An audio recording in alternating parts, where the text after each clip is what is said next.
আমার অনেক হিন্দু পরিচিত ভাই আছে, ওরা আমাদের ইফতারির প্রোগ্রামে এসে একসাথে ইফতারি করে। অনেক মদখোর আমার সাথে বসে একসাথে ডিনার করে, হাফ প্যান্ট পরা, গলায় স্বর্ণের চেইন, হাতে স্বর্ণের ব্রেসলেট, আইসা আমার সাথে ডিনার করছে। আছে এরকম গাঁজাখোর। আমি বলি আসো, welcome welcome to my dinner, আসো বসো। বসলেই তো আমি ওর ডিএনএ, চিন্তার ডিএনএ চেঞ্জ করে দেওয়ার সুযোগ পাবো। চিল্লায় বলো ঠিক কি না? আসতে হবে আমার কাছে। Our door is open. The door of Islam is open 24/7. সব সময় আমাদের ইসলামের দরজা আমার অমুসলিম ভাইদের জন্য খোলা আছে না নাই? বিষ্ণু ইসলাম আপনার অমুসলিম প্রতিবেশীর সাথে ভালো আচরণ করতে বলেছে। আমাদের হয় না এটা মুসলিম পাড়া, ওটা বৌদ্ধ পাড়া, হয় না? অনেক সময় হয় না এটা আমাদের মুসলিম পাড়া, ওইটা হিন্দু পাড়া, এরকম আছে না নাই? লালমনিরহাটে নাই না? আছে? হিন্দু যদি আপনার প্রতিবেশী হয় কি করবেন? ওর কষ্ট দিবেন নাকি? কেন? ও তো হিন্দু, ও তো আমার আল্লাহরে ডাকে না, ওরে কষ্ট দিলে জায়েজ হবে না? খবরদার। বিষ্ণু ইসলাম বলেন, মান কানা ইউমিনু বিল্লাহ ওয়াল ইয়াউমিল আখির ফালিউকরিম জারাহ। যে আল্লাহ বিশ্বাস করে আর আখিরাতে বিশ্বাস করে সে যেন প্রতিবেশীর সাথে ভালো আচরণ করে। সুবহানাল্লাহ। কলিজা জুড়ায় যায় না আমার নবীর কথাগুলো শুনলে? যে আল্লাহ বিশ্বাস করে, যে আখেরাতে বিশ্বাস করে সে যেন প্রতিবেশীর সাথে ভালো আচরণ করে। এখানে বলছে মুসলিম প্রতিবেশী বলছে, নামাজি প্রতিবেশী বলছে, আল্লাহওয়ালা প্রতিবেশী বলছে না। প্রতিবেশী আস্তিক হোক নাস্তিক হোক, প্রতিবেশী মুমিন হোক মুশরিক হোক, প্রতিবেশী হইলেই তার সাথে ভালো আচরণের দরকার আছে না নাই? আমার প্রিয় লালমনিরহাটের ভাইয়েরা, বিষ্ণু ইসলাম ওনার ইহুদি প্রতিবেশীদের দেখাশোনা করতেন। আওয়াজ না শোনা যাক, আমারও তো দেখা যায়, আমারও তো দেখা যায়। তাকায় থাকেন, তাকায় থাকলে সওয়াব হবে। কোরআনের কথা যেখান থেকে হয় এদিকে তাকায় থাকলেই বরকত। তাকায় থাকেন। জি জি, মাইক, আমি তার মাইক ঠিক করতে আসি না এদিকে, এই মাইক ঠিক করব, ওই মাইক ঠিক করব, ওদিকে পাইলট বলবে হুজুর চলে আসেন। জি বসুন বসুন, মাশাআল্লাহ। হ্যাঁ খুব শান্ত, ঠিক আছে। পুলিশ ভাইরা না খেয়ে দিনরাত আপনারা যাতে সুশৃঙ্খল একটা প্রোগ্রাম উপহার পান এটাই চেষ্টা করতেছে, আপনাদেরকে কষ্ট দিতে আসে নাই। একটু একটু সহযোগিতা করেন। জি মাশাআল্লাহ। হ্যাঁ ঠিক আছে। আমার প্রিয় ভাইরা, প্রতিবেশী আস্তিক হোক নাস্তিক হোক, মুসলিম হোক হিন্দু হোক, তার সাথে ভালো আচরণ করতে হবে। বিষ্ণু ইসলাম ওনার ইহুদি প্রতিবেশীর বাসায় যেতেন। কোন প্রতিবেশী? ইহুদি। আওয়াজ করে বলেন, কোন প্রতিবেশী? ইহুদি। এক ইহুদি কিশোর বিষ্ণু ইসলামের খেদমত করতে, ইহুদি ছেলে আমার নবীর খেদমত করতো। তারা ছিল নবীর প্রতিবেশী। তো অনেক দিন হয় ইহুদি ছেলেটা আসে না। বিষ্ণুনবী খোঁজ দিলেন, ঘটনা কি? একটা ইহুদি ছেলে না আমার খেদমতে আসতো, ছেলেটা কই? খোঁজ নিয়ে জানলেন ছেলেটা অসুস্থ। বিষ্ণু ইসলাম ওই ইহুদির বাড়িতে চলে গেলেন ওই ছেলেটাকে দেখা করার জন্য, ভিজিট করার জন্য। সুবহানাল্লাহ পড়বেন না?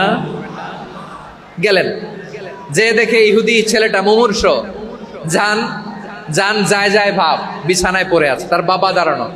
বিশ্বনবী তার মাথার পাশে বসলেন, মাথায় হাত বুলিয়ে দিলেন, আর ছেলেটাকে বললেন আসলিম, হে ইহুদি ছেলে আসলিম, ইসলাম ধর্ম গ্রহণ করো। তো ছোট্ট ছেলে ভাবে আমরা ইহুদি, এখন ইসলাম ধর্ম গ্রহণ করলে আব্বা যদি বকা দেয়। ফানাযারা ইলা ওয়াজহি আবি, ছেলেটা তার বাবার চেহারার দিকে তাকালো, দেখি আব্বা কি কয়। আব্বা যদি বলে তাইলে ইসলাম ধর্ম গ্রহণ করবে। ইহুদি ছেলেটা তার বাবার দিকে যখন তাকালো, ওর বাবা বলে আতি আবুল কাসিম, আবুল কাসিম যা বলে তাই করো। আবুল কাসিম হচ্ছে বিষ্ণু ইসলামের একটা কুনিয়াত, উপনাম। আমার রাসূলের বড় ছেলের নাম ছিল কাসেম। যেমন দেখবেন আমাদের এলাকায় কারো ছেলের বড় ছেলের নাম যদি হয় আব্দুল্লাহ, এরা আব্দুল্লাহর বাপ বলে ডাকে। কারো বড় মেয়ের নাম যদি হয় ফাতেমা, এরা কি ডাকে? ফাতেমার বাপ বলে না? তো বিষ্ণু ইসলামের বড় ছেলের নাম ছিল কাসেম। ইহুদি বাবা বলল আতি আবুল কাসেম, আবুল কাসেম যা বলে তাই শোনো, মানে মোহাম্মদ যা বলে তাই শোনো। এই কথা শুনে ছেলে সাহস পাইছে, ছেলে আবার পড়তে আরম্ভ করলো আশহাদু আল্লাহ ইলাহা ইল্লাল্লাহ ওয়া আশহাদু আন্না মুহাম্মাদার রাসূলুল্লাহ। পড়েন আল্লাহু আকবার। বিশ্বনবীর আহ্বান শুনে ওই আহ্বানে সাড়া দিয়ে ইহুদি ছেলে শাহাদা পড়ে মুসলমান হয়ে গেল। তার হৃদয়টারে ইমানের নূর দিয়ে আলোকিত করে দিল কে? প্রিয় ভাইরা, এবার রাসূল সাল্লাল্লাহু আলাইহি ওয়াসাল্লাম বের হয়ে আসলেন ঘর থেকে আর বললেন, আলহামদুলিল্লাহিল্লাযী আনকাযাহু মিনান নার। প্রশংসা সে আল্লাহর, যে আল্লাহ জাহান্নামে চলে যাচ্ছিল প্রায় এমন একটা লোককে মুহূর্তের মধ্যে কালেমায়ে শাহাদাতের বদৌলতে জান্নাতি বানায় দিলেন। আওয়াজ করে পড়েন সুবহানাল্লাহ। এই হাদিস থেকে আমরা কি শিখলাম? What is the moral of the story? এক নম্বর স্টোরি হলো, প্রতিবেশী ইহুদি হোক হিন্দু হোক, যাবেন, সুসম্পর্ক রাখবেন, উপহার দিবেন, বিপদে পাশে দাঁড়াবেন। তাইলেই তো আপনাদের প্রতি, মুসলমানদের প্রতি তারা আকৃষ্ট হবে, ঠিক কিনা বলেন? আপনি যদি হিন্দুদের সাথে বৌদ্ধদের সাথে নাই মিশেন, নাস্তিকের কাছে নাই যান, তো ইসলামের সৌন্দর্যটা ওরা বুঝবে কেমনে? এই হাদিস থেকে দুইটা শিক্ষা। এক নম্বর শিক্ষা, প্রতিবেশী মুসলিম হোক অমুসলিম হোক, যান, অসুস্থ হইলে একটু আপেল নিয়ে যান, আঙ্গুর নিয়ে যান, কমলা নিয়ে যান, তাদের সাথে ভালো আচরণ করেন। ইসলামের বিউটি দেখে, সৌন্দর্য দেখে অবাক হবে, নসিব ভালো হলে কোনোদিন কালিমা পড়ে মুসলমান হয়ে যাবে, ঠিক কিনা বলেন? তাহলে অমুসলিমের সাথে ভালো সম্পর্ক। বিশ্বনবী ইহুদির বাড়িতে গেলেন, ইহুদির বাড়ি, আর আমার মুসলমান ভাই আমার কাফের বলে, এরকম আছে না নাই? মুসলিমরা দেখতে পারে না, সহ্য করতে পারে। বিশ্বনবী সাল্লাল্লাহু আলাইহি ওয়াসাল্লাম ইহুদির বাড়িতে গেলেন, এটা একটা শিক্ষা। আরেকটা শিক্ষা হলো, ভাইরা ধাক্কা মারে এসে সামনে এসে কি লাভ? প্রোগ্রাম তো শেষ হচ্ছে, এখনই শেষ হচ্ছে। তো এই যে আমাদের বকশি ভাই ওয়াদা নিল, হাত তোলালো, মিম বলে এত কথা বললো, তো আমি জেলায় জেলায় যে খালি হাত নাড়াই তোমাদের জন্য নাকি? হ্যাঁ, হাত নাড়াই শুধু। এই ধাক্কাইতে ধাক্কাইতে এদিকে এসে হাত নাড়াইতেছে, হয়েছে তো, দেখলাম তো, ঠিক আছে, মাশাআল্লাহ, অনেক সুশৃঙ্খল, অন্যান্য যে কোনো জেলার জন্য সুশৃঙ্খল। আমার দিকে তাকাও, আমার দিকে তাকাও,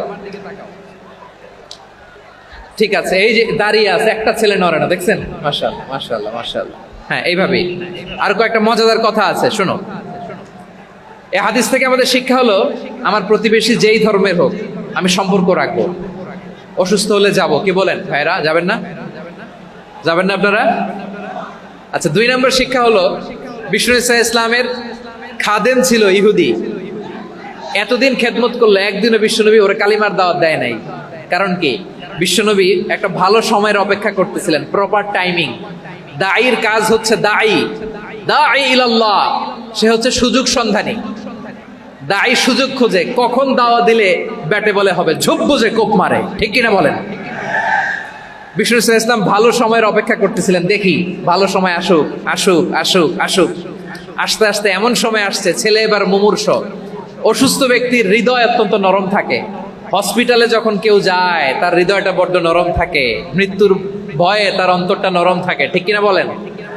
এই প্রপার টাইমিং এর অপেক্ষা করতেছিলেন। যখনই টাইমিং পেয়েছেন, দাওয়াত দিলেন, পড়ো লা ইলাহা ইল্লাল্লাহ, সুবহানাল্লাহ পড়েন সবাই। তাহলে ইসলাম অমুসলিম প্রতিবেশীর সাথে ভালো আচরণ করতে বলে। ইসলাম অমুসলিম মাতা পিতার সাথেও ভালো আচরণ করতে বলে। মাতা পিতা যদি অমুসলিম হয়, তারা ফেলে দিতে পারবেন? পারবেন?